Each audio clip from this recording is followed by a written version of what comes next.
Hello friends, आप लोग कैसे हैं।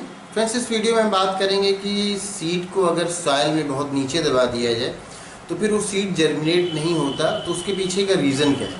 तो जो सीड होता है उसके जर्मिनेशन के लिए जो नेसेसरी कंडीशंस होती हैं, जो कंडीशंस ज़रूरी होती हैं, उनमें से एक ये भी है कि ऑक्सीजन उसको मिले। ऑक्सीजन की प्रेजेंस में ही वो जर्मिनेट हो सकता है, क्योंकि ऑक्सीजन की प्रेजेंस में ही रेस्पिरेशन होता है, अदरवाइज उसमें रेस्पिरेशन नहीं होगा।